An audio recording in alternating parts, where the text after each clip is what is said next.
All right, so in this next section, I have to. Did I paste it for you, LT? No, I didn't. I got lost with Elmer Fudd over there. I didn't do my copy paste job. Doing it live. Doing it live. We're in the Kamala section, and we're gonna see two clips tonight from The View. The View. You're familiar with the show that's got those the cackling hens over there on that show. With Whoopi the Predator over there sometimes. She's on there. Joy Behar is a focus point. So just catch what goes on with Joy in the first clip, and then when you see the Ping Trip clip later, you'll be able to put two and two together and see that it's 4 and not 3 or 5. And to Joe Rogan's point from the Trump interview, like they did love Trump. They loved him some Trump until he got into politics. All of a sudden, he is persona non grata. Because those people might be getting fed by the deep state, and they might have had to like disown him. When Trump went into like Mika and Joe from Morning Joe on MSNBC, how they used to hang out at Mar-a-Lago all the time, and now they like talk of Trump like he's the devil. It also like those are just interesting facts that are out there. All right, so in this clip, we're gonna start off with The View, and then we got to get into Kamala. Yeah, I was trying to say it right, just in case she's elected. She went on CNN this week with Anderson Cooper, who trained at the CIA for 2 summers. And I think they're just sick of her because Anderson Cooper gave her a lot of pushback, legit pushback too. He's like, dude, I play a journalist on TV. I'm going to give you pushback. And then they let the audience actually ask her questions, which is like them putting Biden out when they know he's not fit to debate. When the kid asks her the 5-part question that a lot of us could probably answer, she can't answer it. I think it just shows like, do you want her making decisions over like war with other countries and stuff like that? Yeah. So anyway, this is the Kamala section. This is supposed to be a reflection of her campaign this week and what they want you to believe about her. But as you're going to see, it's fucking hard to believe at this point. So if she does win the election, I think you're going to see like MSNBC, CNN, Young Turks, like all their strong supporters are not there for support. The New York Times and the Washington Post, they won't, like LA Times, they won't support her campaign. She's like, there's a lot of people that are on the left and should be strongly supporting her that aren't. And I think they've read the advanced read on the, Act 3 of this situation.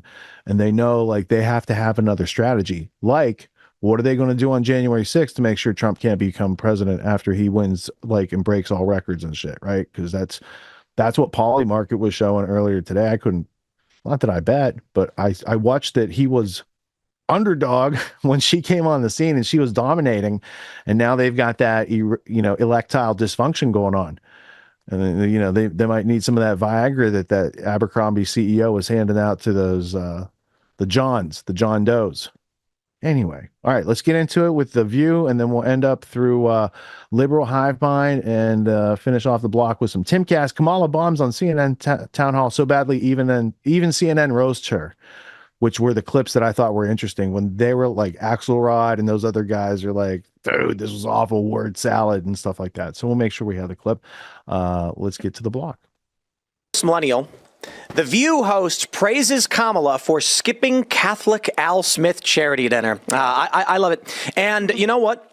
This is the story. Love the ad up there, too. That's a great ad. I love that ad. The Al Smith dinner has not been skipped by a candidate since Mondale, and Mondale lost 49 states. So I think we've got this phenomenon where no matter what Kamala does, no matter what she does, there is some weird alternate reality where what she's doing is good. Yep. And to better explain this, I want to play for you a clip from Freedom Tunes. We just made this one. So this is... is this the actual interview or is this the cartoon? So this is the cartoon. Okay, thank you. So you guys... Thank you. We worked hard to make it look as realistic as possible. It's very hard to tell. This is a 1-minute rendition of what it's like when Kamala engages the media. Ms. Harris, thank you for joining us. Thank you for having me, Brad. Thank you. We'll see how this goes for you. Mrs. Harris, how many people do you believe have crossed the borders? Miss Harris. Kamala, please. Mrs. Vice President, it's a simple question. I'm speaking. Excuse me.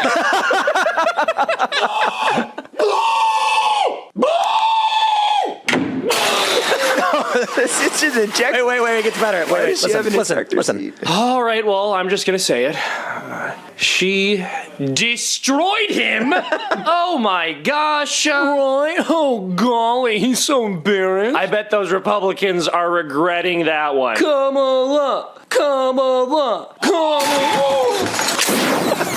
So, Seamus, masterfully captured. Thank you. The exact point that I wanted to make with this story from the Post-Millennial is that when so I'm hanging out today with some friends who are not very political, and they were like, yo, that interview, that was crazy. Like, it was terrible. And I'm like, yeah, well, for some reason, when you go to these Democrat pundits, they're like, what? That was the best interview ever done. She sure showed him. Which is so nuts, right? Because, listen, obviously I want Trump to win the election. I think he's a lot better than her. But when he doesn't have his best showing, I don't pretend that he did. Even in the debate where Biden ended up dropping in the polls massively and needed to drop out, I thought Biden did terribly. But I said, it's not that I think Trump had a phenomenal showing. I didn't think it was his best appearance by any stretch. Biden just did really poorly. They can't say the same thing about they are incapable of saying, yeah, you know what, that was an off day for her. She didn't do a great job. Look at the second debate so the second debate for Trump, the first debate for Kamala. I don't think you found a lot of Trump supporters, myself included, who were like, "Oh my gosh, Trump did so good." I didn't feel that way. There were certainly moments where you're like, "Oh, that was a really good moment," or "That was good." But I think there were a lot of people pointed out that like she did better than a lot of people expected. Yeah. And really, most people were just kind of focused on the moderators interjecting the whole time. The only like crack in the glass that got through was when Biden was miserably performing, and they all just collectively went, "Holy crap!" Very excited to be joined this morning by a great longtime friend of the show, Matt Karp, who is with the Center for Working Class Politics and has some extraordinarily interesting new polling data to share with us. Matt, great to see you. Good to see you, man. Yeah, happy to be here, guys. All right, so tell us what you are up to in the state of Pennsylvania in particular. Yeah, so I mean, just zooming out nationally for a second first, Kamala Harris is struggling with working class voters, by the most sort of commonly available metric, voters who don't have college degrees. She's down 10, 11 points, double digits. In Pennsylvania specifically, she's down between 7 and as many as 18 points, a Times survey found last month. This is the constituency that she's most struggling to close the deal with. Biden, remember, lost this group only by 2 to 4 points in 2020. He made up some ground with working class voters, with voters without college degrees from Hillary in 2016. So Kamala has, drawn even with Trump in the polls, but she's still really behind with these working class voters. And so we ran a study in Pennsylvania, and it was a regular poll, and it showed, like every other poll, a neck and neck race there. It showed Kamala, and Trump close on with lots of demographic groups. But we ran something a little different alongside that poll. And we wanted to look at essentially the different kinds of messages that the Harris campaign is putting out alongside a couple other sort of hypothetical messages that the campaign could put out. So we ran messages on a sort of a moderate opportunity economy message that she's been, hitting a lot in her rhetoric. We ran a message focused on abortion and Roe v. Wade. We ran a message based on the sort of Trump as a threat to democracy, who's going to cancel the Constitution. We ran about 5 different sort of versions of Kamala messages. And then we ran 2 messages that we'd written that were not, maybe not the sort of Bernie Sanders message I would dream up, underneath my pillow every night. But they are stronger, tougher messages, talking about Washington as run by billionaires, about needing to stand up to the corporations and price gouging. Some things that she said, but a lot stronger in tone on the populist sample that we ran. And then we ran a more progressive economic message that married that populist tone to some policy hits like expanding Medicare, guaranteeing a job, ending offshoring, et cetera. Stuff that's in her ballpark, but a little bit more aggressive than what she's done. And the results showed that with Pennsylvania voters, and specifically with independent voters and with working class voters by a variety of measures, that that the populist and the sort of economic focused message were the messages, the things she's not saying, essentially performed a lot stronger than the things she has been saying. And yeah, while you're talking, Matt, let me go ahead and put those up on the screen while you continue to explain this, because I do think we have this chart that we can show of how the messaging performed vis-a-vis Trump. Totally. Yeah. So, I mean, this is just a crude graph. We're still waiting to get the final report together. That should come out very shortly. But essentially, you can see that this populist message, which, complain that billionaires are getting richer, we need to stand up to the big corporations and the politicians in Washington that serve them, that didn't really focus in the way that Democrats often do, just on essentially populism as a partisan issue. The Republicans and their rich friends, but actually sort of named the enemy as all big corporations and billionaires, and didn't put it in as just the billionaires on the other side, unlike our billionaires in parenthesis. And that message really outperformed every other one in the bag. And the second strongest message was the one that said expand Medicare, add paid leave and affordable childcare, stop price gouging, stop offshoring. They kind of threw some sort of policy goodies in the works alongside some of the populism. And we were surprised to some extent, not only that it outperformed the sort of the democratic threat, democracy under siege, we need to save the Constitution message, but it also outperformed abortion, which, is conventionally understood as the Democrats' strongest playing card. Well, let's go to the next one. Can we put the next graphic, please, up on the screen about the favorability rating? So you have there from the strong populist how it outperformed everything from even progressive economics, moderate economics, soft, etc. The Democratic threat message being the one that there's been a lot of Kamala messaging on, but you haven't even necessarily seen, you don't see it actually playing out. Even more interesting, you have it amongst independents. Can we put the next one, please, on the screen? Because that arguably could be the most important. And you saw the same thing here where the economics, strong populism message, both of those two were really important for independents as opposed to any of the other stuff that they were testing. Yeah, this is favorability. So this is essentially like we just to clarify how the study worked. We didn't just sort of put the messages in front of our sample of voters as independent items. We actually put them in a head-to-head against under essentially Kamala. Under Kamala Harris's name, with Kamala Harris's characteristics, simulating a kind of ballot box scenario, and then we put Trump. We put the message against Trump, and we wrote a series of Trump messages, also like the Harris messages, drawn from his own rhetoric.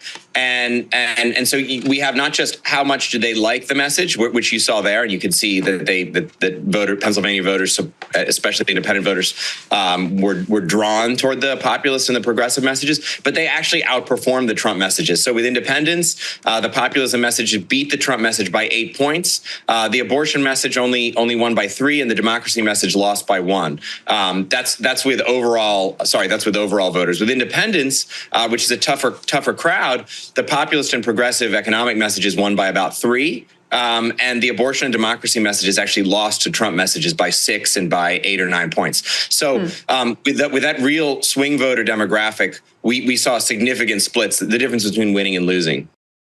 Perhaps there is no better example of how differently these administrations will run and make policy than at 2 rallies over the weekend, where someone called out Jesus is Lord at a Kamala Harris rally and someone called out Christ is King at a J.D. Vance rally. And their reactions were chalk and cheese. Look at how Kamala reacted to this fellow in the crowd simply calling out Jesus is Lord. With the intention that they would undo the protections of Roe v. Wade, and they did as he intended. Oh, you guys are at the wrong rally.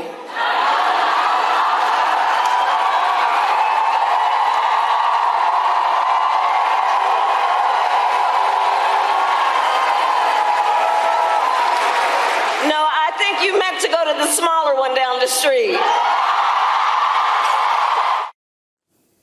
just mocking him.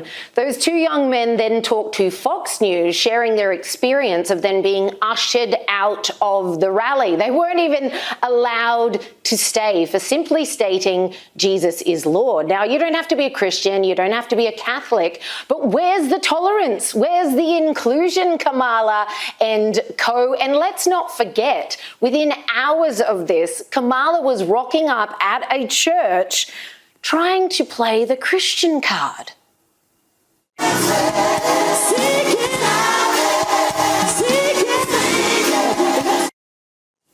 I mean, the hypocrisy here. 1 minute, somebody gets booted out of your rally for yelling, Jesus is Lord, and the next, well, I'm at church. I'm frontline and centre. I'm pressing the flesh. I'm putting a photo op. To be fair, though, the shouting out of Jesus is Lord is like the Let's Go Brandon of the abortion debate in the US. So clearly, when she's talking about, reproductive rights or whatever they call it, or, reforming. So you think they should have been? No, I don't. But it's like their way of saying, no, screw you. That's anti-Catholic. That's anti-Christian. That's anti-religious. What you should have said, but the mistake that Kamala made was to say, there's actually, for someone who says Jesus is Lord, or someone who even is pro-life or whatever, there's no place for you in the Democratic Party. That is insane. By saying you are not welcome at this rally and literally physically removing them, she's saying there is no place for you in the Democratic Party. And that is, of course, a terribly, terribly stupid and damaging thing to do. In America, particularly. Especially in America, and especially when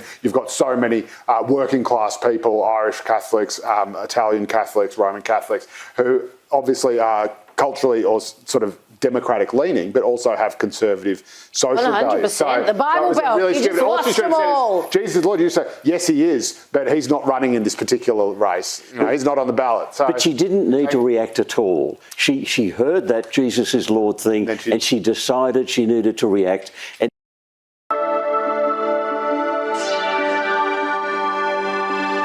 Hey guys, welcome to the Liberal Hive Mind, a channel solely focused on exposing the abundant hypocrisy of the left. Okay, so Kamala Harris tries again. She swings and a miss. Yep, that's pretty much what we've come to expect from her, honestly. I think they should have just employed the basement strategy, which of course was the initial plan. They should have just stuck to the plan, But no, instead they got desperate and sent Kamala out there. I guess they must have had some pretty bad internal polling data, despite the mainstream polls showing Kamala Harris with a commanding lead in the early days. And so they sent Kamala Harris out there, expecting miracles, I guess, just like with Joe Biden. She's somehow going to gain 40 IQ points and make it work. And yeah, I mean 40 IQ points because that's what she needs, I think, to reach the median. Holy frickin' moly. She is an utter disaster. It's almost unbelievable how bad she is at this. I've said previously Kamala Harris has never actually won a real election. She's only ever been promoted into positions of power due to, let's say, being at the right place, right time, and of course checking a bunch of boxes. That's all you need to get elected to public office in a place like San Francisco. She just doesn't have the intellectual goods, folks, and like I've been saying,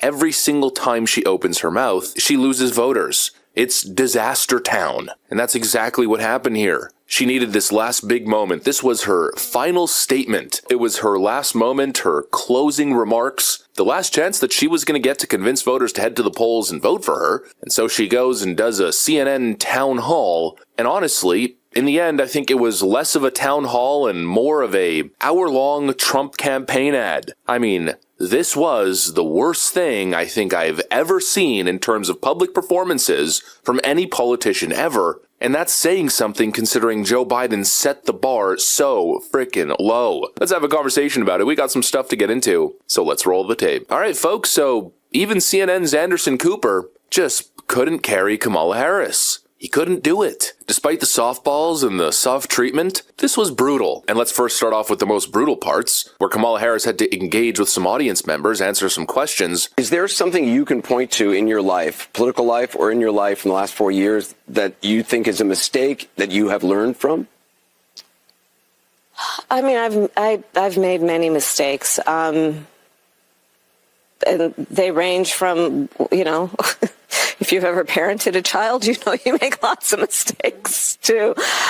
In my role as vice president, I mean, I've probably worked very hard at making sure that I am well versed on issues, and I think that is very important. It's a mistake not to be well versed on an issue and feel compelled to answer a question. What weaknesses do you bring to the table, and how do you plan to overcome them while you're in office? That's a great question, Joe. Well, I am certainly not perfect, so let's start there. And I think that perhaps a weakness, some would say, but I actually think it's a strength, is I really do value having a team of very smart people around me who bring to my decision-making process different perspectives.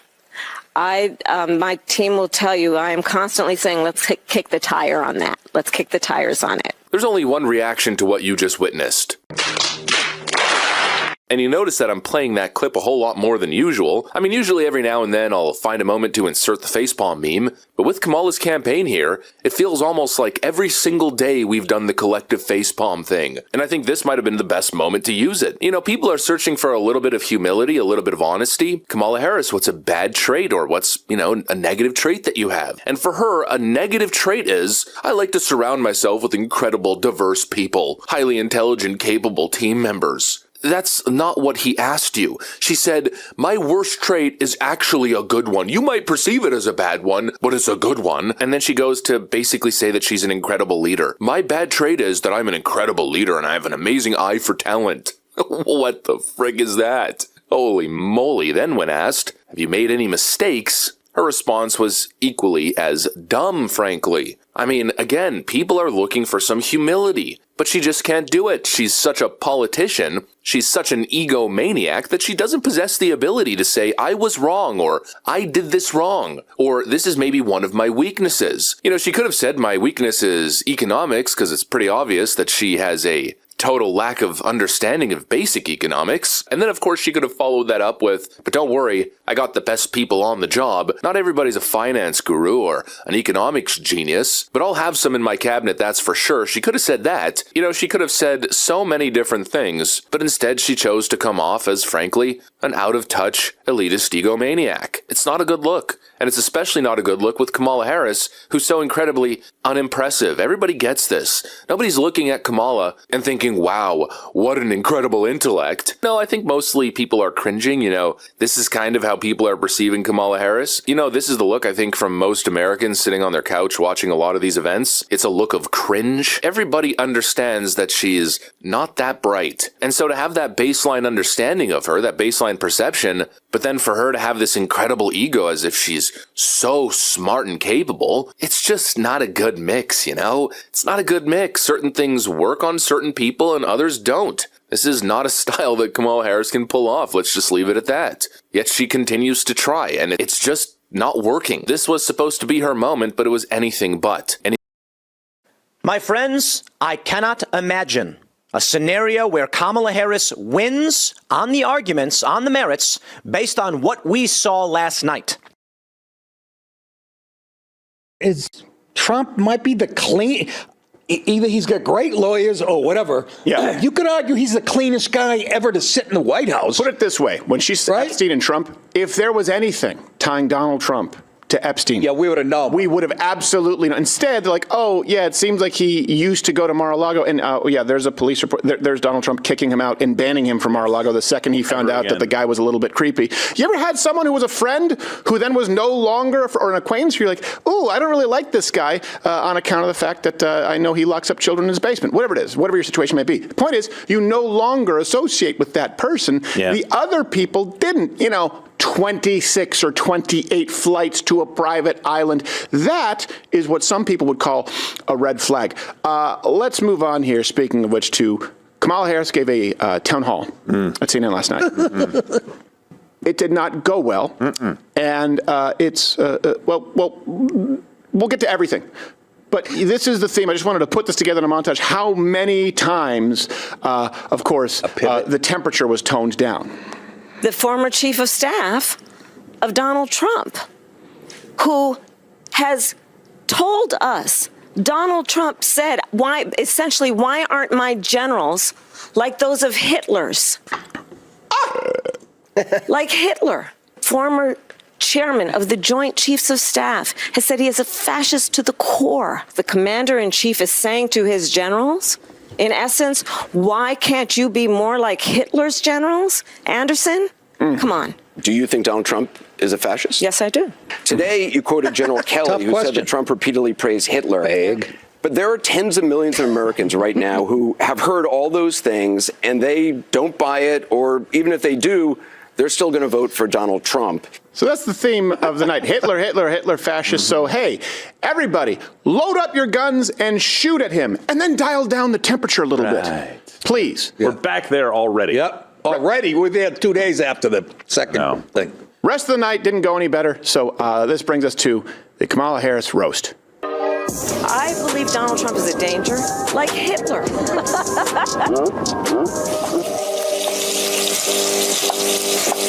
And there's not that much to like fact check because she repeated the exact same things again.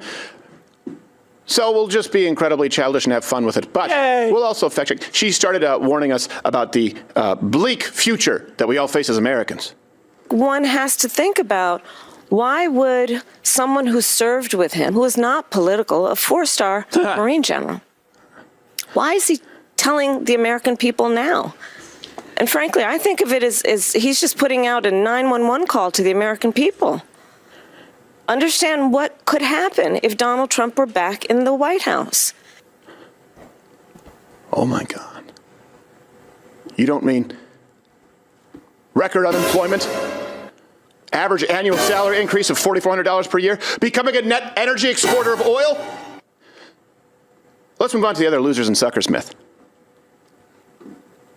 Not to mention what we know and what they've told us about how he talks about the military, servicemen and women, referring to them as suckers and losers. No, he was talking about your internship. Next clip. With Liz Cheney, former Congress member who was a very high-ranking Republican. She has endorsed me. Her father, the former Vice President of the United States, Dick Cheney, is voting for me. Hey, a war criminal. A presidential endorsement from Dick Cheney is like a Surgeon General endorsement.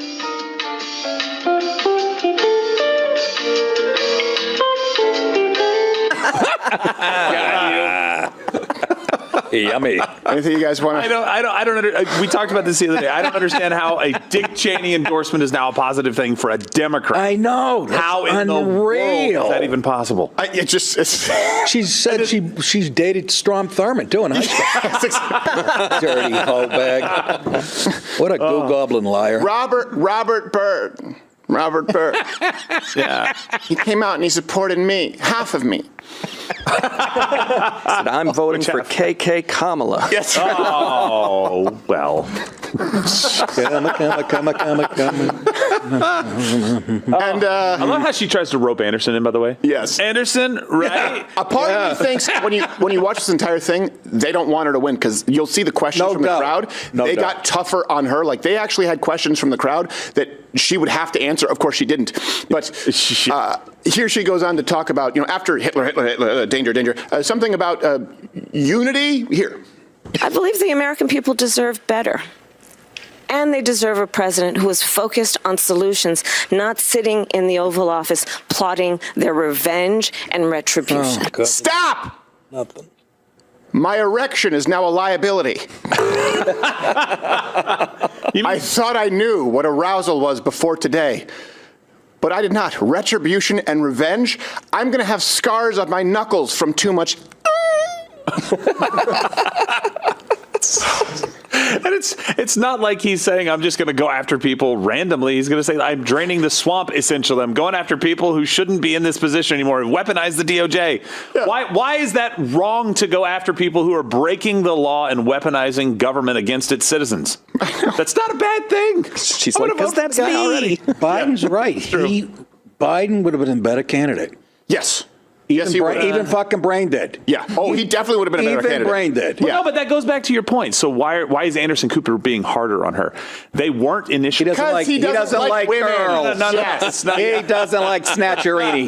He would definitely not be harder on her then. I'm just saying. Wow. She reminds me of the girl in high school who made him realize he hates himself. Yes, but I think it's become like Joe Biden. It has become undeniable that she cannot answer these questions. And they absolutely are at a point where they're like, look, we ran this for you for a while. We did like a month and a half of coverage. Now it's just like Joe Biden. It was undeniable that he was falling apart. It's undeniable she's an idiot. Think about that. That's the two best choices. Yes. A fucking brain dead and this fucking empty. Well, either way, it's brain dead. Oh, my God. What does that say about the left? You got no bench. They really don't. They really don't. Nothing. No, you know why? But he was a Jew and they couldn't appoint him. Bad one. They're like, look, I think you bring a lot of good qualities and could win me the most important swing state. Yes. Too many vowels in your last name. Look, I'm a big fan of wholesale as much as anybody. But, I can't be seen with a Jew. I mean, I was dating this guy, Arafat's fucking nephew. Oh, my God. All right, it gets worse. It gets worse because then they started taking questions from the people. So my question is concerning groceries. Grocery prices have gone up quite a bit in the last 4 years. Yeah. And some people blame former President Trump. Some people blame President Biden. Who would you say no one blames Trump. Nobody. What a fucking lie. What would you do to bring prices down? First, look, product placement for lids. I thought the question would be, hey, do you want anything embroidered on the side? Yeah, can you put something emblem on here that lets everyone know that I'm a raging pussy? Yeah. Just put a Kamala sticker on there. Take care of it. The holographic one, please. So she gave a very prefab answer on price gouging that we have seen exactly many times, and all of those times also did not answer the question. Part of my background and how I come to it is probably a new approach grounded in a lot of my experiences as a former attorney general, where I took on price gouging. And part of my plan is to create a new approach that is the first time that we will have a national ban on price gouging. In the midst of an emergency, whether it be an extreme weather event or even the pandemic, we saw it, where those few companies, not the majority, not most, but those few companies that would take advantage of the desperation of people and jack up prices. Yeah, I'm going to go after them. Yes, I'm going to go after them. I'm taking on, for example, price gouging. How do you feel about eye gouging? Every time I'm taking on, for example, price gouging. For those bad ones, they pretending take it's advantage coming of off the people, cuff. especially during a pandemic or extreme weather, and they end up jacking up prices, and there needs to be accountability and consequence for that. I'm taking on, for example, price gouging. I don't know. I think I saw it on sale for $14.95. She just immediately. That's what's so unlikable. It's one thing for someone. We expect politicians when they're stumping. We expect them to have some points. That's the point. Your economic plan. You're going to repeat it. The part that rubs people the wrong way is when she's just dishonest in a way that doesn't. I'm taking on, for example, how do you say?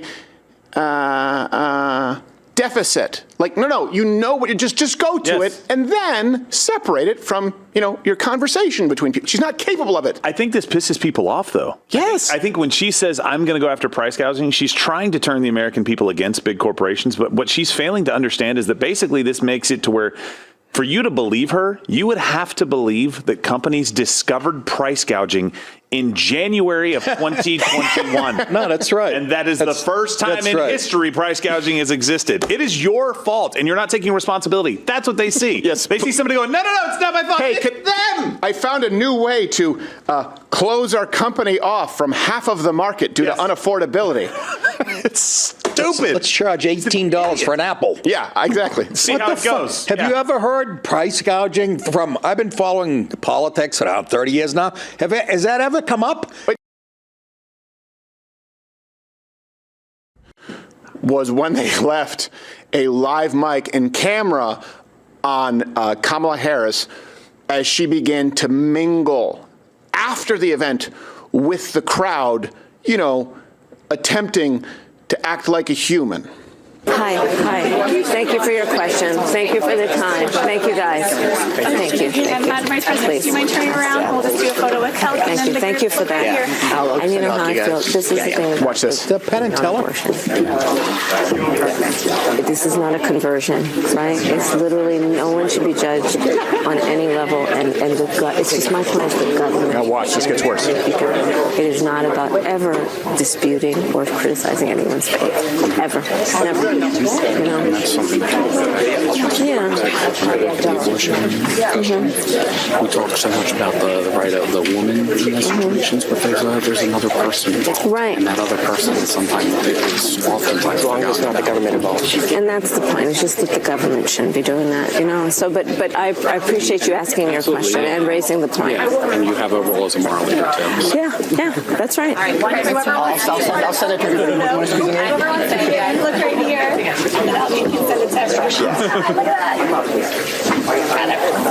Thank you all. Thanks for taking the time. Thanks for the question, Jackson. Thank you all. Okay, take care, everybody. Thank you.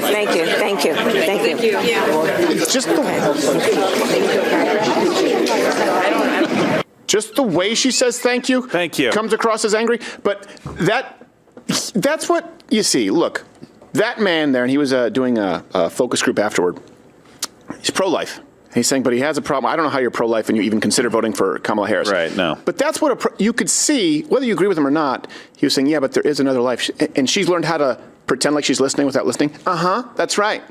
And not the government. Well, hold on a second. That doesn't address his point. You should have either not gone to speak with him or addressed his point. The government does play a role in determining whether you can end someone else's life in every other scenario. But he goes, yeah, and you could see him trying to. This is probably a man of deep faith saying, and you do have a role as a moral leader. He's trying to say, hey, abortion all the way up until and including birth, potentially after birth, you can do something. Saying, that's right.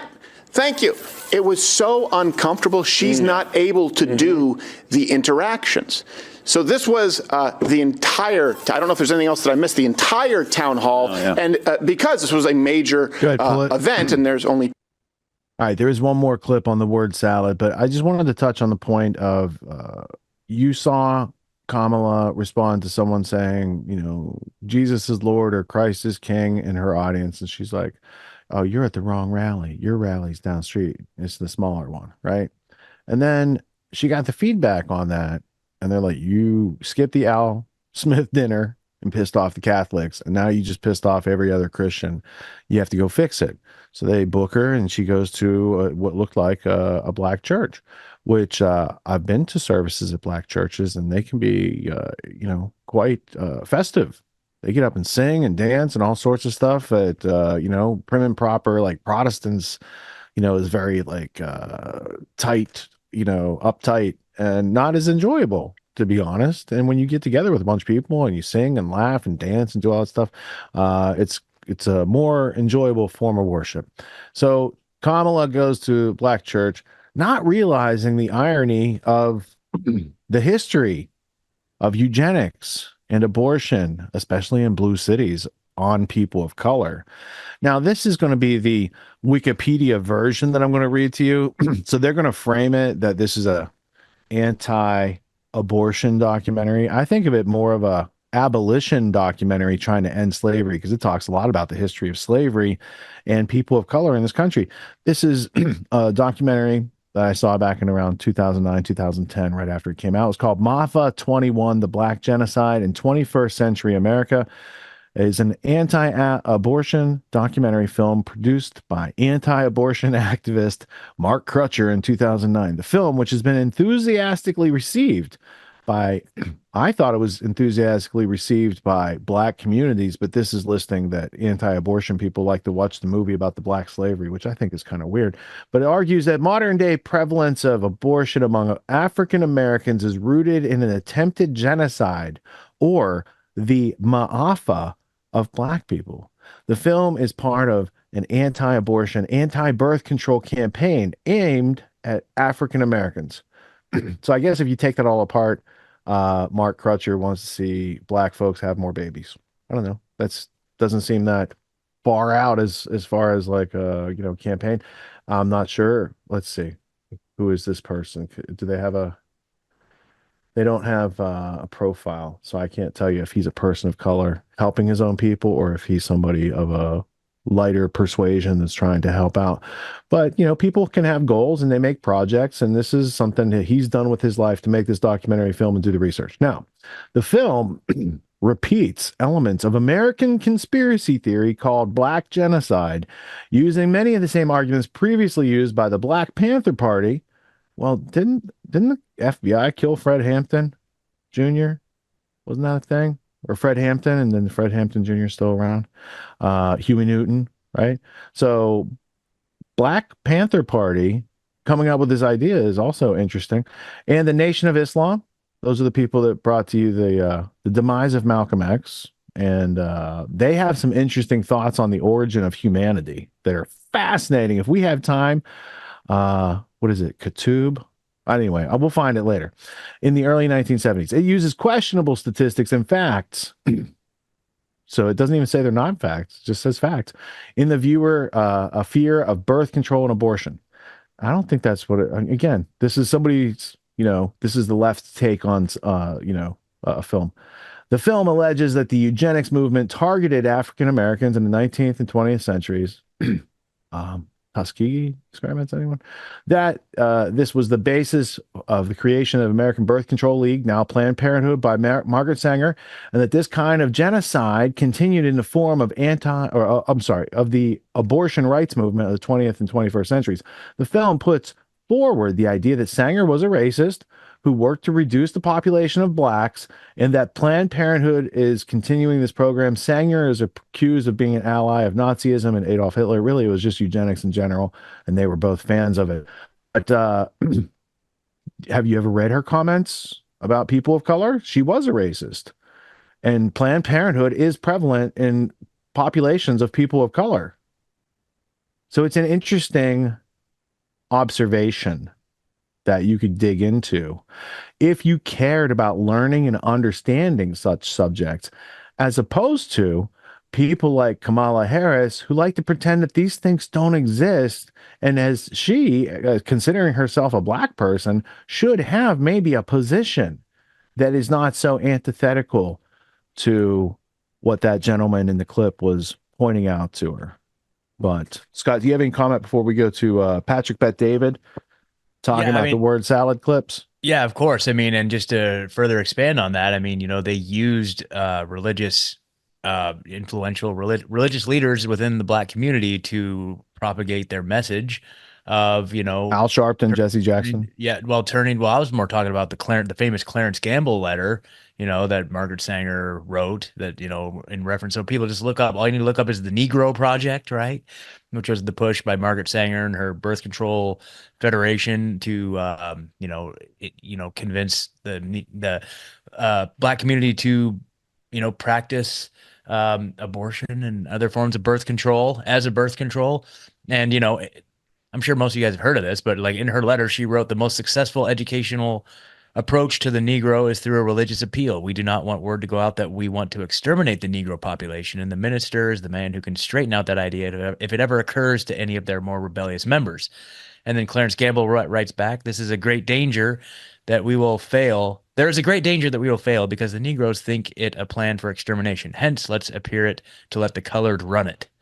And so what their idea was to convince, the pastors and the ministers of the community, help propagate this birth control message and kind of shroud the fact that it is kind of a racially motivated depopulation agenda that still, that just carries on. And it's just, it's interesting too, like this overlap now with her, that whole thing with the saying you're at the wrong rally, right? Just kind of just diminishing, her Christian followers. And now I'm looked up a few articles just in the last few days. And yeah, so there was her appearance at the black church, but now all the media is rallying to cover her ass after that. Like there's a Rolling Stone article from 3 days ago highlighting the Christians preaching the case for Kamala. Trump's Trump undermines the work of Jesus. It says Christians are traveling the country on a mission, spreading faith, hope, and love, and attempting to move evangelicals from Trump to Harris. So, there's like this coordinated media campaign to try to kind of help her save face that, well, come on, she didn't mean it, you guys. Like, she's actually, very pro-Christian and very pro-Christian. She prays several times a day, Scott. Exactly. So they're again, like, lobbying religious leaders to spread their message of pure evil. So there you go. Well, my question is, if they want her to win, why did they send her out this week? And they gave her a day off. She made fun of Trump and said he's low energy or whatever, and then she had to take a day off because she was exhausted. She skipped the Joe Rogan experience, even though she was in Texas and could have easily done it. And yet they sent her out on CNN to do that town hall where it was an obvious failure from every perspective. Even CNN says afterwards, this was the turning point. They say it's a word salad, that she's like not votable. And when they are throwing their own person under the bus, are they throwing in the towel, or do they just want us to see how rigged the system is, right? In other words, Kamala goes out, crashes and burns, and there's no repercussions. She still wins the election somehow, some way, right? And it's like World Trade Center 7. They could have waited till dark, and then nobody would say anything about it, right? But they'll never know who are the people that notice until they wait, 5:20 p.m. and BBC tells you ahead of time it's coming down. Who are the people that notice that, right? They're trying to do the same thing here. So this situation is, I don't know, it might be just they're going to, like, remember when they made George W. Bush president? They're like, can we have a dumb guy be president? Rogan had that whole skit. We've played it before about we'll never know unless we really put a dumb person in there. And then what? He won? What? And then it's like, I think we can go dumber was like the punchline, right? That's what they're trying to do. And if we can see what happened on CNN and then that she gets, the job, we'll know that the train is not connected, like the caboose is not connected to the rest of the train anymore. Yeah. If it ever was, right? If it ever was. So let's go to Valuetainment and Patrick McDavid. I was looking for, who did I see this past week? They had the CNN clips that were trash talking, and this isn't what I saw, but it does have at least one of the clips here at the beginning of this one. So Valuetainment, Patrick McDavid. So last night she decides to go and do a town. By the way, kudos to her for doing it, right? Because she needs to do it. Everybody is talking about the fact that she's not out there, but she goes out there. Rob, I don't know which one this is. Is this the one about the wall? Yes, about the border. Okay, that's the one I want. I want you to watch this here with the border on how Anderson Cooper pushes her. Go ahead. 2022, 2023, there were record border crossings. Your administration took hundreds of executive actions. It didn't stem the flow. Numbers kept going up. Finally, in 2024, just in June, 3 weeks before the first presidential debate with Joe Biden, you institute executive actions that had a dramatic impact, really shut down people crossing over. Why didn't your administration do that in 2022, 2023? First of all, you're exactly right, Anderson. And as of today, we have cut the flow of immigration by over half. In fact, the numbers I saw most recently, illegal immigration. But if it was that easy with that executive action, why not do it in 2022, 2023? Because we were working with Congress and hoping that actually we could have a long-term fix to the problem instead of a short-term fix. You couldn't have done one and both at the same time? Well, here's the thing. We have to understand that ultimately this problem is going to be fixed through congressional action. It's amazing when you listen to her. Yeah. And he interrupts. You know why people are starting to interrupt as much as they do? Because even Van Jones says this gibberish answers are starting to get annoying. It's way too much. Yeah, the word salad is just starting to get annoying. Give a damn answer. Rob, do you have another clip outside of this one? Do you have the David Axelrod response where he said word salad? So I have a word salad clip, and then we'll play David Axelrod. Go ahead, Rob. Can't wait. Some ready for lunch. Might ask, you've been in the White House for 4 years. You were vice president, not the president. But why wasn't any of that done for the last 4 years? Well, there was a lot that was done, but there's more to do, Anderson. And I'm pointing out things that need to be done. that haven't been done but need to be done. She just said done 5 times. Was that a joke? Hold on. Was that an edited funny clip? No, she's That's really what she just serious. said. She said that. But actually, Rob, let's listen to that answer one more time, Rob. I'm actually inspired by it. Can you play that one more time? Wow. Oh, I thought you guys did a funny clip. No, play that one more time. Some voters might ask, you've been in the White House for 4 years. You were vice president, not the president. But why wasn't any of that done for the last 4 years? Well, there was a lot that was done, but there's more to do, Anderson. And I'm pointing out things that need to be done that haven't been done but need to be done. What? Wow. It's like the movie when she's like, I'm just going to make it do what it do, baby. Dad, I mean, what is... You know what did Axelrod say? This is, here it comes. Oh, my God. I love this. The things that would concern me is when she doesn't want to answer a question, her habit is to kind of go to word salad city. And she did that on a couple of answers. One was on Israel. Anderson asked a direct question, would you be stronger on Israel than Trump?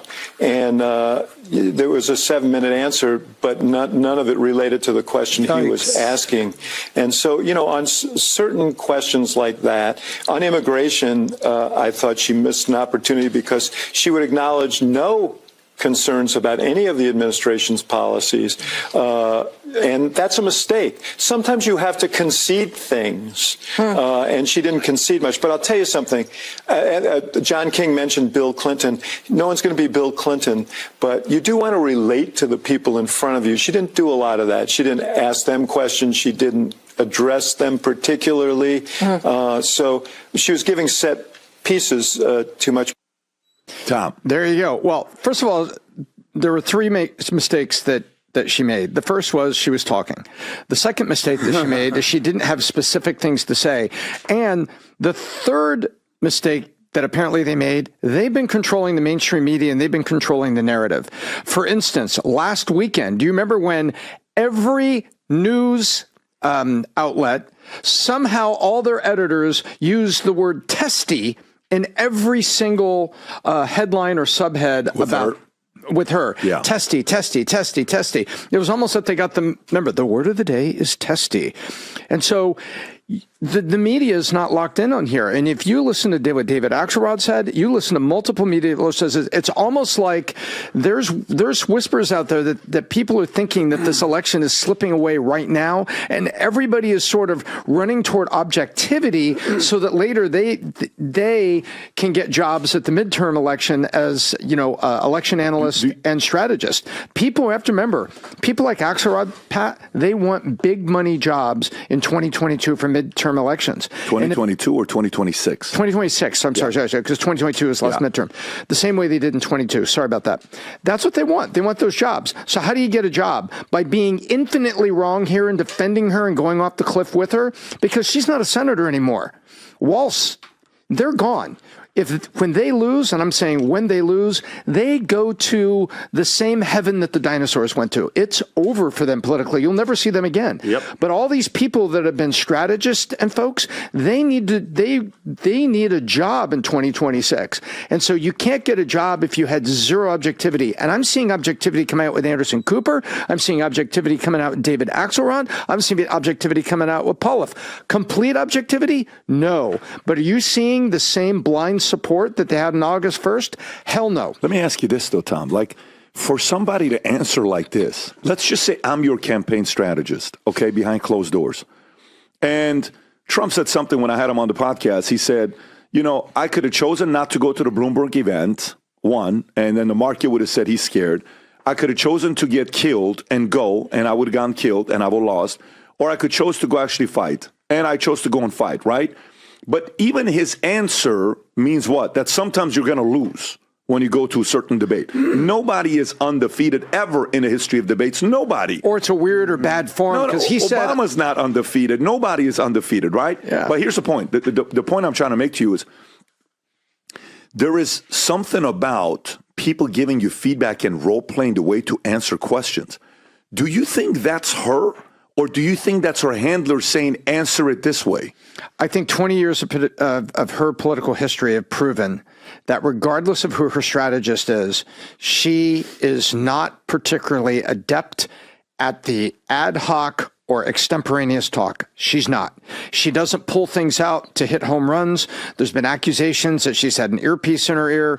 There's a lot of things that have happened here that she just is not it. And I think it's her. Whereas Bill Clinton, if you gave him 3 facts, he would give you an answer that related to the people. He would roll in those facts. And you gave Reagan 3 facts, an answer that related to the people, and he would roll in the facts.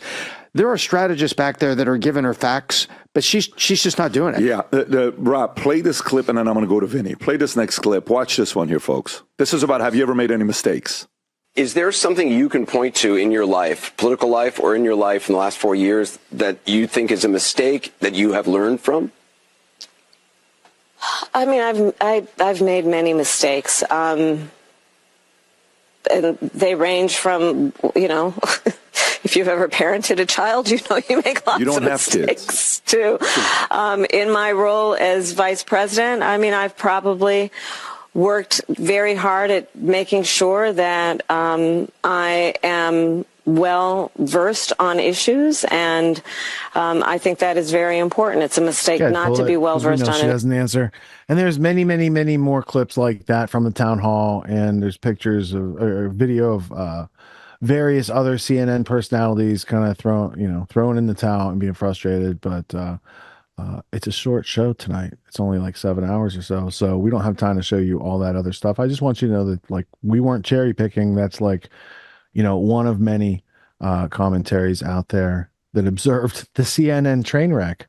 And I don't know why they put her on those tracks, but she definitely went down them real hard. Speaking of which, speaking of tracks and real hard, did she have kids with Willie Brown? Because she was talking about being a parent and making tough decisions and stuff like that. I wasn't aware that she was a mom. No, she's got white kids. Oh, Doug's teenagers. Yeah. I guess that counts for the last couple years, maybe, because she spends a lot of time at home working the Netflix account and pouring orange juice and stuff like that, right? Yeah. Or maybe they probably have people that do that for them. Man, I'm gonna miss Kamala, dude. I'm gonna miss Kamala. Or we're just gonna get 4 years of great content out of I'm more worried about what is Maya Rudolph going to do after she can't be Kamala anymore. Mm-hmm. Hopefully she negotiated a really good contract. The secret is the mainstream media needs Trump to win. Otherwise, they're going to go out of business. Exactly, dude. They were never more profitable 2016 to 2020. Like, that's their heyday right there. So, and they know if Trump doesn't win, that gravy train ends for them because people tune in. Like, he's a eccentric character. They'll still be covering him. I mean, all through the last 4 years, they were still covering him, like trying to just anything they could pull. I mean, there was plenty of Trump news these last few years, so that, they'll get theirs one way or another.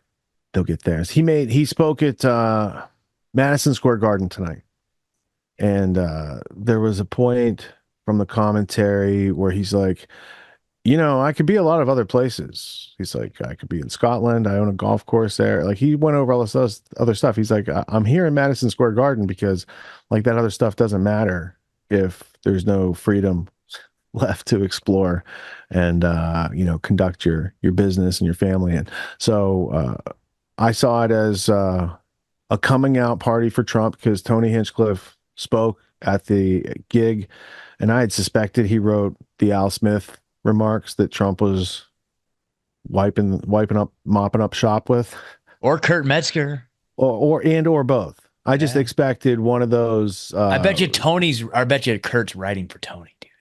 That's how that works. If I knew such things, I wouldn't be privy to be able to share that. But Hinchcliffe was on video basically at the Republican thing saying, this is a different gig for him. It's different than his usual.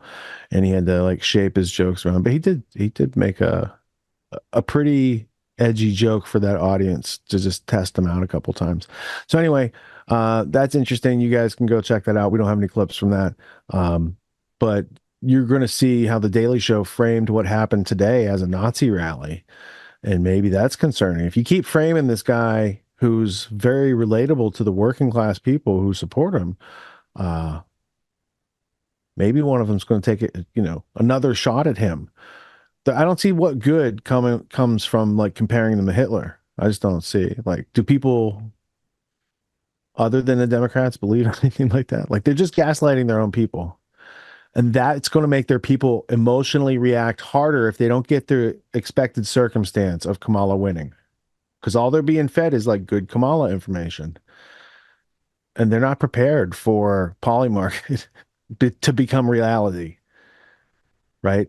So we will have that, but that's not in this. It's not in this block. It's in the next one after this. All right, we're going to go to the Young Turks have given up on Kamala. Then we're going to go to Jimmy Dore with MSNBC panel meltdown. And then Quartering has a little take on the meltdown as well. So it wasn't just CNN where she crashed and burned this week. She was able to do that consistently on a couple different venues this past week. Let's check it out.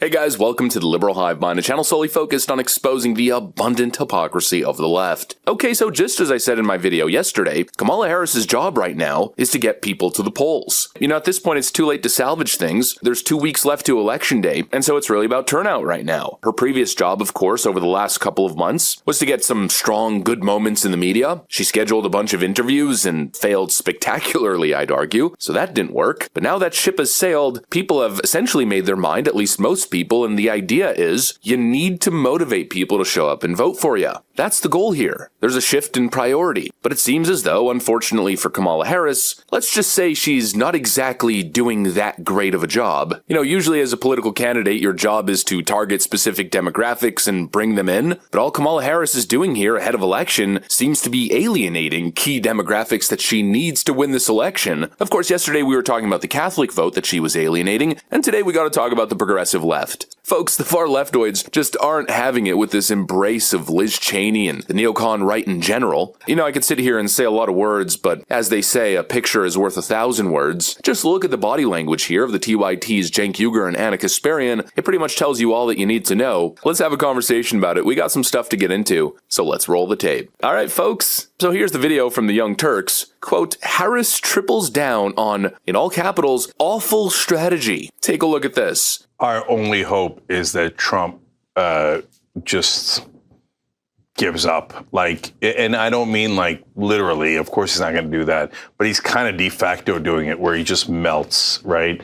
And he just is so unelectable that she wins because this is hopeless. What is this? We're going back to the 1990s. I love Republicans. I love bipartisanship. The Republicans have such good ideas. Might that encourage people to vote for them instead of you? And what Republicans are you talking about? See, they don't understand modern day politics at all. They're still, we're going to get the John McCain Republicans, the Dick Cheney, Mitch McConnell Republicans. No, those are corporate Republicans. Exactly. Perfect. And those voters don't exist. So you think that because your donors are all corporate Republicans and corporate Democrats, that there's this giant subsection of the country that are like, oh my God, if she would just work with corporate Republicans to help big business, we'd vote for her. No, the undecideds are barely follow politics. They're not John McCain fans or Dick Cheney fans. They want you to help them. You need to be a populist to do that. So running towards these corporate Republicans is a disastrous strategy. Donald Trump has increased his support among black voters. Why do you think that is? Anyway, I am going to go back to it. Even if, let's say, best case scenario for Kamala Harris, cozying up with neocons like Dick Cheney works out for her and gets her across the finish line. I need Democratic voters to please just explain to me, why is it that you guys really want the Democrat to win? If the Democrat is willing to open her administration up to neocons who do not possess the same values as us, right? If the Democratic Party becomes the new party of neocons, why do we care so much about getting the Democrat elected? No, they have one. I just need to understand. I need to understand because, guys, okay, I don't care about the party's label. I care about what the party is going to do to make our lives better.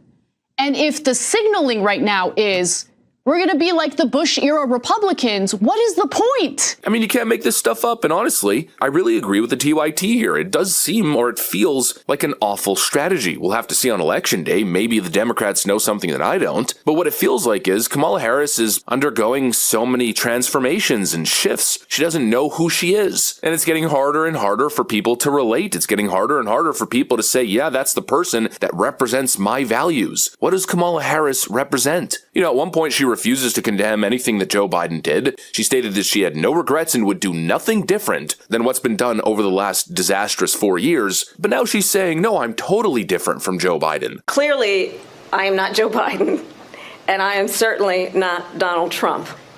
And what I do offer is a new generation of leadership for our country. At one point, she's pro-open borders. No human is illegal. But now she's tough on the border, a real border hawk. She wanted to defund the police, known her entire career as a far-left lunatic district attorney and prosecutor. But now she presents herself as a tough cop. She was a far leftist. But now all of a sudden she's a Republican? Or I guess we could call it Republican light? It's just so cringe and weird. But most importantly, it feels like bad strategy. It's like I keep saying, they want to have their cake and eat it too. But I don't think that's the way the world works. I think if you wear multiple masks at once, you run a pretty high risk of alienating people, and that seems to be exactly what's going on. You know, Kamala Harris needs to win the youth vote, but most importantly, she needs to motivate them to head to the polls. Young voters, of course, are very vocal, but they're also low-propensity voters. They don't always show up, and we also know that young female voters in particular are extremely far left these days, and so what do you think that specific demographic is going to make of this whole Liz Cheney thing? Yeah, not exactly a good look, now is it? I don't really know what the strategy here is, other than hashtag girl power or something along those lines. I just don't get who this is meant to convince. And I mean, speaking of convincing, Kamala Harris just wrapped up another event with Liz Cheney. I mean, she's really diving deep into this thing, and it's just honestly an utter disaster. You know, again, the same question I'm sitting here asking myself, who is this convincing? If I can just speak to what people are feeling. We cannot despair. We cannot despair. You know, the nature of a democracy is such that I think there's a duality. On the one hand, there's an incredible strength when our democracy is intact. An incredible strength in what it does to protect the freedoms and rights of its people. Oh, there's great strength in that. And it is very fragile. It is only as strong as our willingness to fight for it. And so that's the moment we're in. And I say do not despair, because in a democracy, as long as we can keep it in our democracy, the people, every individual has the power to make a decision about what this will be. And so let's not feel powerless. It's word salad nonsense. Just a bunch of empty platitudes. Vote for me, the totally inarticulate, incompetent political chameleon. That's the only thing I'm getting. Vote for me, I'm real good friends with the Cheneys. What is the purpose? I mean, call me a nutcase, but it seems like the only person on the left who's got their head screwed on straight these days is Cenk Uygur. He tweeted this recently: "There's no force on earth that can get me to vote for Trump. But name a Cheney as your Secretary of Defense and I'll find another option." To all Democratic morons in D.C., the entire country hates Dick Cheney. His favorability in the last poll was 13%. Please stop trying to lose. I share a similar perspective, but if you turn on the mainstream media, Liz Cheney is a hero. She is a character almost out of the movies, out of A Man for All Seasons. I've never seen a more heroic figure than Liz Cheney. She lost her state probably forever. She lost her party. She lost her leadership in the Republican House. She could have been on her way to Speaker. It was very probable. She gave it all away in the interest of truth. That's what she stood for. It's amazing to me how few people have gotten behind her. But now one person that's got behind her is Kamala Harris. And those sitting together, those two women, as you say, on that stage is remarkable, because there's such courage there from Liz Cheney. And I cannot say anything that would stop me from saying she's been unbelievable. You would never imagine Liz Cheney, a person who is from a Republican dynasty, a person who's not just from a family like the Bushes, conservative but crossover folks, the Cheneys. She is here standing arm in arm with Kamala Harris. That is really, really surprising. It's really brave. It's really impressive, and it's really important. It's just unbelievable, and it's obvious what Kamala Harris is trying to do. She's doing exactly what she's done her entire career. Whatever it takes to get herself in that position of power. If that means essentially renouncing her entire political identity that she's crafted over multiple decades and now becoming a Cheney Republican, then she'll do it. Anything to become president. You know, again, it's just so absurd, and I don't see how this motivates the key voting demographics that Kamala Harris needs. You know, it feels like she's fighting to get the Cheney Republican vote. What is that, like 5 people? At the detriment, in a straight-up betrayal of the core demographics that would actually vote for her. Make it make sense. I don't know. Maybe there's something I'm not seeing here. Maybe there's some genius political calculus, some information that the Democrats have that we don't have. All I know is that if Donald Trump wins and Kamala Harris loses this election, I think as we look back on it, if all our analysis was correct, Kamala Harris will have run the worst mainstream campaign in modern American history. From the worst vice president to the worst presidential candidate. Wow, what a stellar track record. I guess CNN was right. She really is the most qualified person to ever run for office. Holy friggin' moly. But of course, I don't want to get too ahead of myself. We'll have to see exactly what happens. Anyways, that's pretty much what I got for you guys on this one. Hopefully you enjoyed the video. If you did, make sure to leave a like and possibly subscribe. Thanks for watching, and I'll see you on the next one. Hey, come see us on tour. We're going to be in Los Angeles, Columbus, Ohio, Dayton, Cleveland, Cincinnati, Lexington, Kentucky, Burbank, California, and Honolulu. Go to jimmydore.com for a link for tickets. MSNBC, you got to see this clip. They did a clip about the dangers of third-party candidates. What's their end game? Some of them want power. The ones running for president? Some of them want power.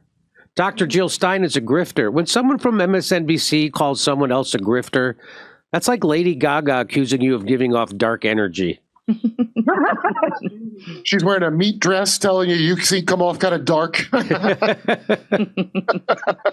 Let's watch.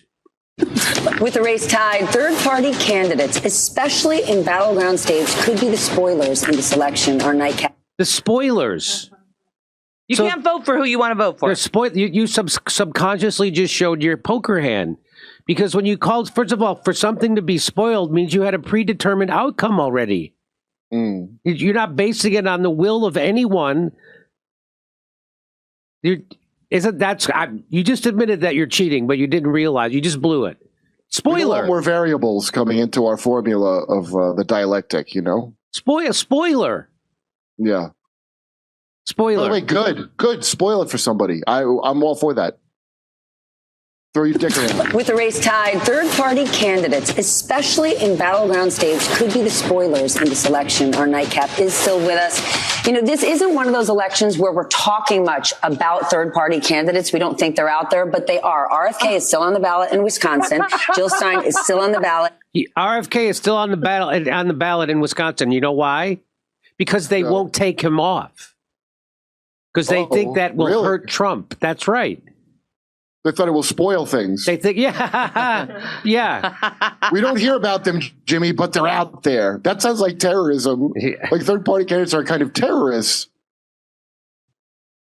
In Wisconsin, Jill Stein is still on the ballot in Pennsylvania and Michigan. But she doesn't tell you why. You know why she's still on the ballot? Because the Democrats are unsuccessful in kicking her off the ballot.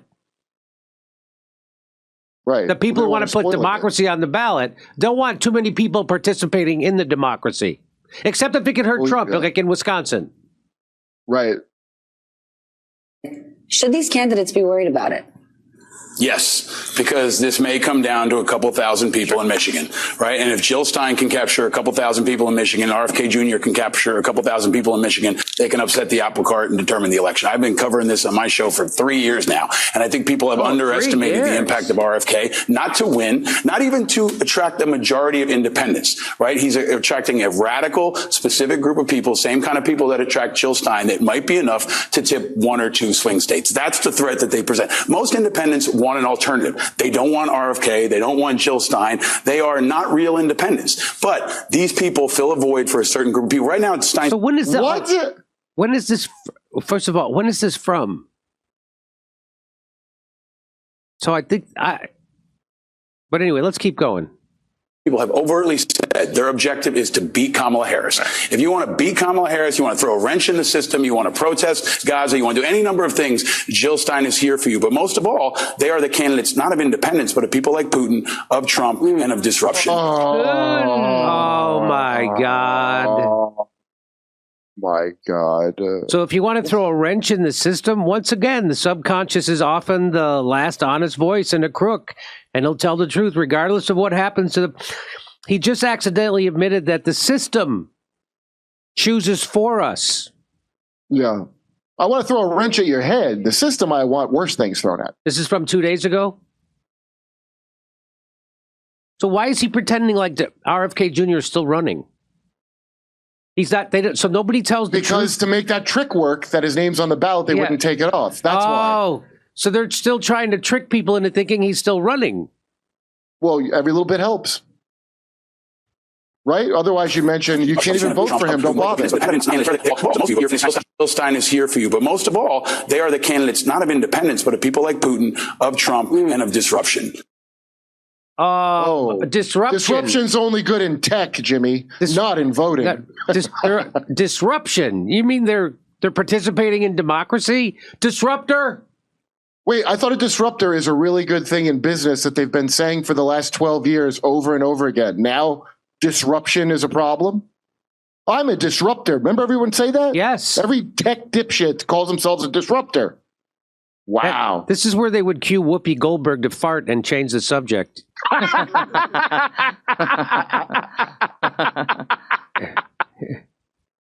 In Michigan, we know there is a large Arab American voting base. Over 100,000 there voted uncommitted in the Democratic primary. Now, they might not be going out and voting for Donald Trump, but how concerned should VP Harris be about this group? I think she should be concerned. I'll never forget on 2016, watching the reviews coming in, the reviews. The reviews. It's all theater. Yeah. The reviews. Should she have changed her name back to Kamala from Kamala to really play on her appeal to Muslims? It's all reviews coming in. It's all theater. You know, watching the exact number of votes that Hillary Clinton needed to win certain states, they went to Jill Stein, they went to Gary Johnson, I think his name was. Yep. People who it was. And I have to ask, like, what is their end game? Like, she wants to hurt Kamala, but then what does she want to do? What do they want to do? I've never figured that out. What? I've never figured that out. Why do people want to participate in democracy? What? First of all, what Shama Sawant has said is that their goal is to make sure that Kamala Harris pays a price for the genocide in Gaza. So you have to make her pay a price. You have to make the Democratic Party pay a price for that. And people say, well, then Trump will get in. And then you deal. If Trump continues that policy, then you deal with him. Right. You don't act like a weakling. Yeah. I'm with her. I'm with her is for morons and imbeciles. They're supposed to be with you. That's with their her. end game. Their end game is to, a lot of people run for president for different reasons. Some people run for president to highlight their issues. Here's my end game. To build to build a political movement. That's why some people run for president. I'd like to get through all your thick heads that no one likes identity politics except rich twits. Yeah. That's an admirable end game. The thing of like, oh, you just don't want a female in office. No one's saying that. You're not listening to what they're saying on purpose because you're a dipshit. Now you're going to learn that doesn't work. Have power. Some of them want power, want influence, want money. Jill Stein's a grifter. Yeah, I was going to say, oftentimes you're in the grifter zone when you don't know what. It's not an MSNBC show? This is on MSNBC calling someone else a grifter. People in the pocket of Wall Street, the military-industrial complex, and Big Pharma are calling someone else a grifter. Wow. I got to look up grifter because I feel like I don't know what grifter means anymore. Let's ask Suri. Hey, Suri, what's the definition of a grifter? person who engaged. A petty or small scale swindling. Well, that's not small scale. That's huge scale. How would that be petty swindling if you spoiled the entire election? These people don't Also, like democracy. They don't like our Constitution. They don't like that other people get to have voices in the political sphere. They don't like any of that. These people are pretty anti-constitutional. Yes. He is behind you. You don't know what foreign powers. Right. Oh, yeah. So anybody who's not a Republican or a Democrat is suspect of being. We don't know what foreign powers. Israel. Yes, that's right. God. What foreign powers? Again, if a foreign power is better than you, I like them better than you. Like what? By the way, I don't even think. First of all, I have no feelings about Vladimir Putin personally in any way. I never did. No one I know does.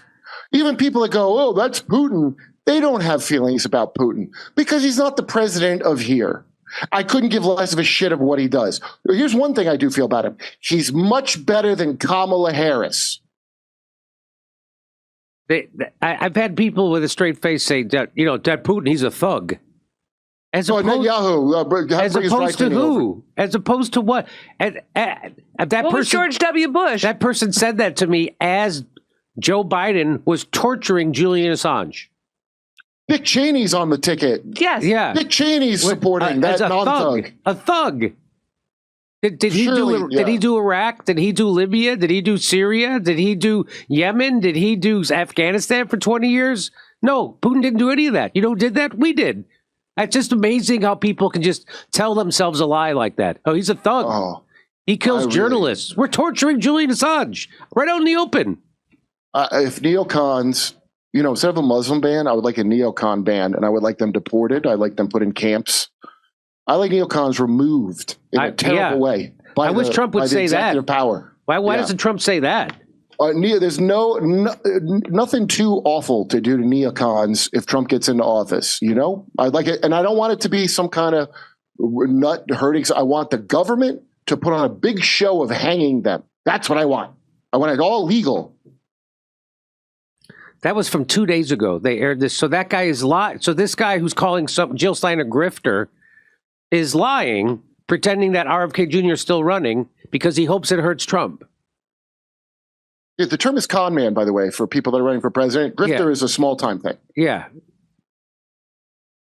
And also, who the hell was running for president that wasn't some kind of con man ever? Ever. It's crazy.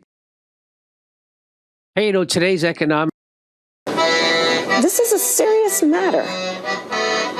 The American people are, at this point, 2 weeks out, being presented with a very, very serious decision about what will be the future of our country.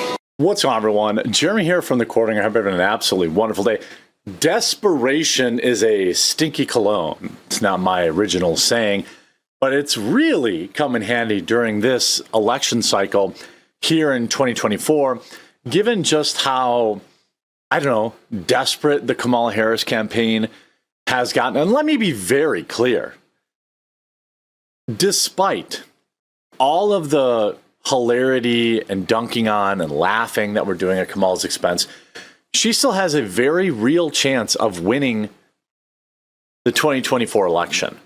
Okay, so while we're all having fun here at her expense, I'm trotting out Barack drone Obama to rap with Eminem to get those kids to appear cool.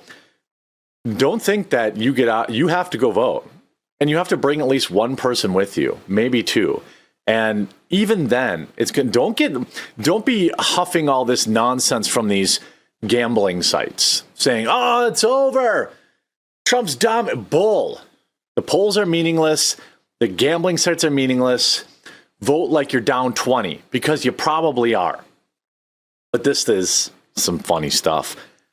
Look, Kamala Harris is a garbage candidate. And by the way, I will be live streaming her town hall tonight, which is going to be disaster. It's at 9 Eastern. I'll probably go live around 8:30. Do that so that you don't have to worry about getting notified. Do it in the meantime. Donald Trump called Barack Obama a jerk on Tuesday night, while Obama mercilessly mocked the GOP candidate reigniting a bitter feud between the two former presidents. Trump really shouldn't be getting sucked into this. There's a lot of good about Trump, but this is classic bad Trump. He's extremely easy to goad. Kamala Harris did it on the debate stage with his stupid crowd sizes meltdown. I love Don. I love the Don. I'm voting for him for the third time. But this is just who the man's always been. He's very, very sensitive about certain things, and the Democrats have always used it to kind of get these unhinged bits. But the interesting thing is, Barack Obama, I wouldn't exactly call this Trump being unhinged. He wrote, I think he's a real jerk because I've watched him campaign over the last couple of days. Trump said, over the last couple of days, I've watched him campaign. What a divider he is. He divides this country. He couldn't care less. Him and his little group of people. He's not wrong about that.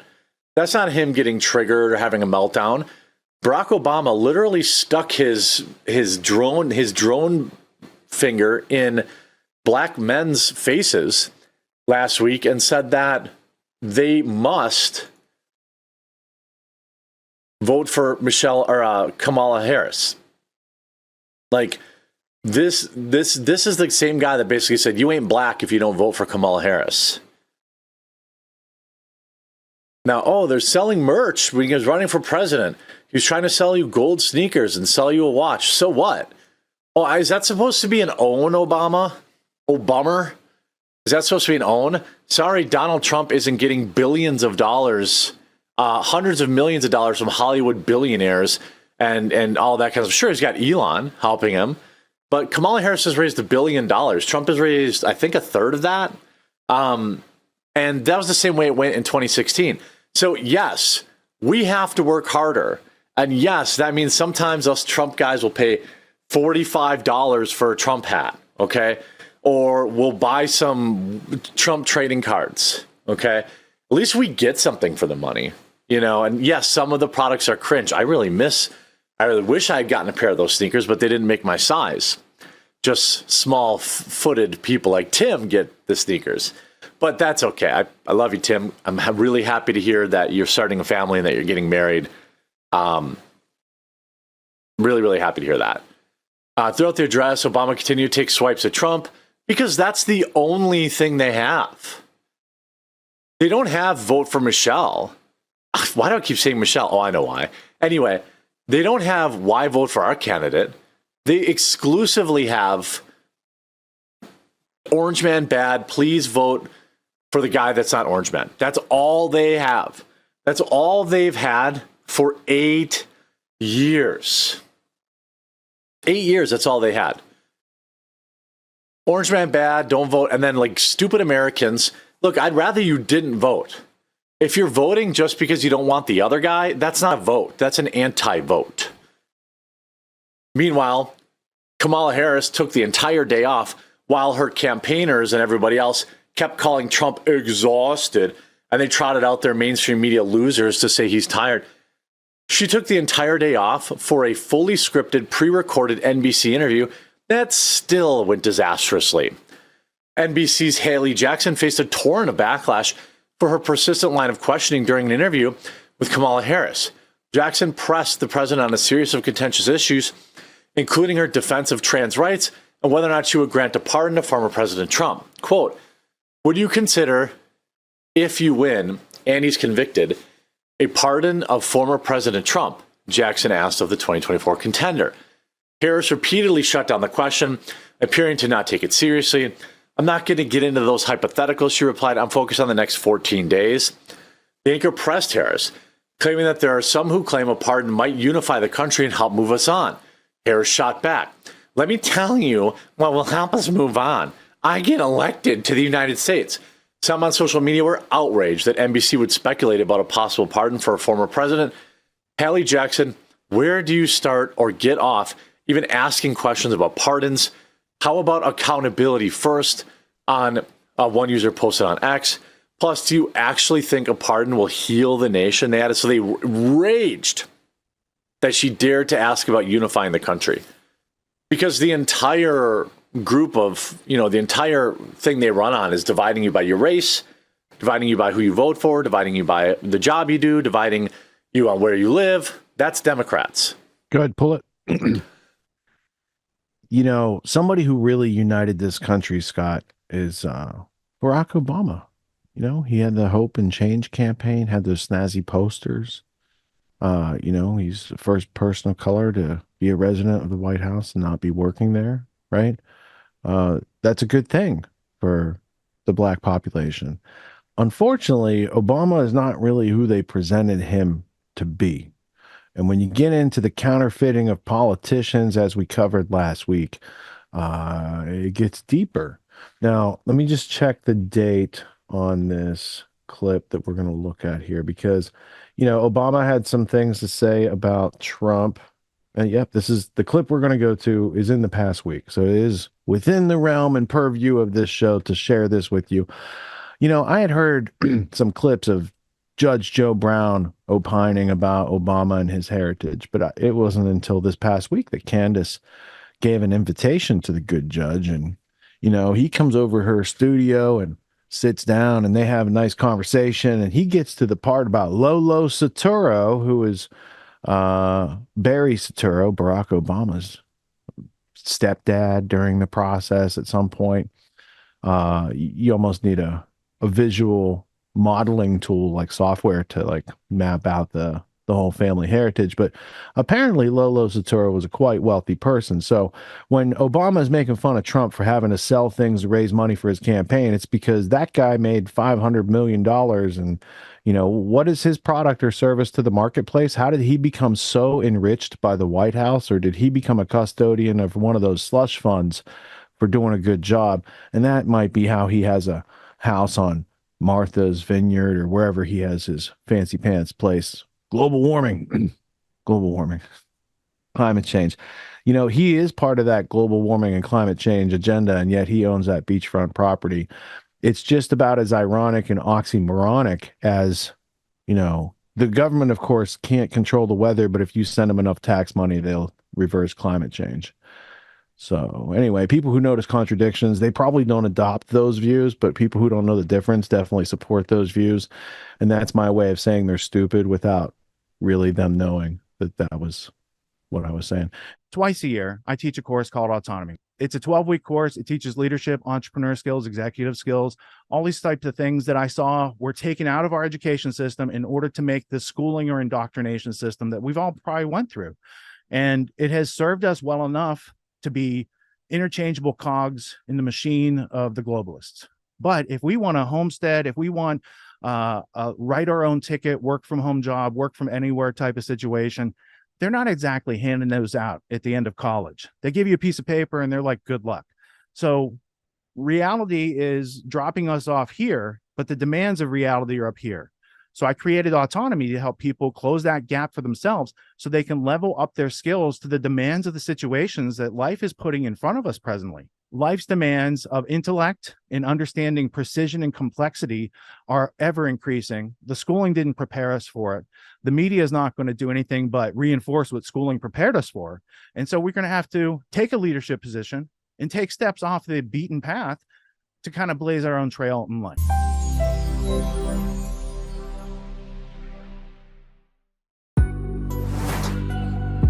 What makes the Grand Theft World podcast unique, invigorating, exciting, and informative? Most other podcasts out there are either doing straight up interviews or they're just covering the daily news. They're covering current events from the day they happened. And that is effective. It's useful. It's a great starting point. And then sometimes these current events change during the week past the first story. So we like to give it a little time. You have to wait till some of the dust settles on these stories in order to give them accurate coverage. And the other thing that's really missing in the media landscape is covering the articles that are coming out every day. That's great. That's necessary. But who's bringing in contextual history so that you can understand what has been going on for decades and decades to lead up to the machinations and actions that we see unfolding today? So what we do here on the podcast is we cover current events. Many of these things are censored, but we wait about a week. As a forensic historian, I focused mainly through my career on the history of globalism and collectivism and things that they call maybe the New World Order.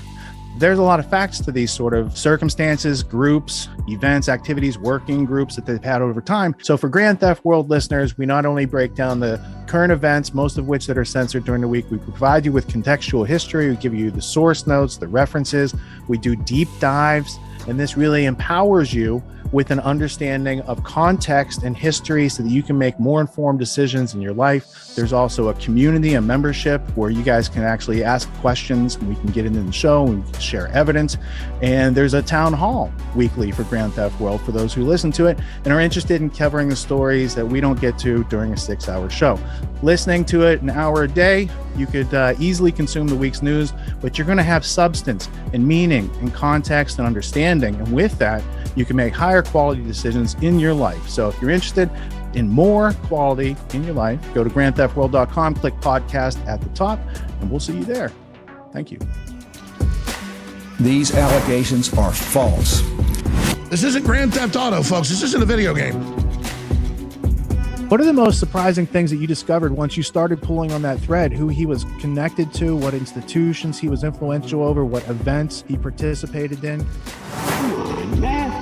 What are we talking about? Come on, man.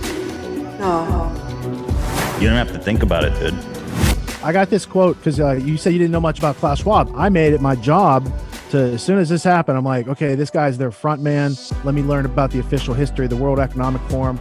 I got their 40-year history. I got every book that Klaus Schwab has written or ghostwritten. I went through those books. This is one of the most interesting passages. Come on, man.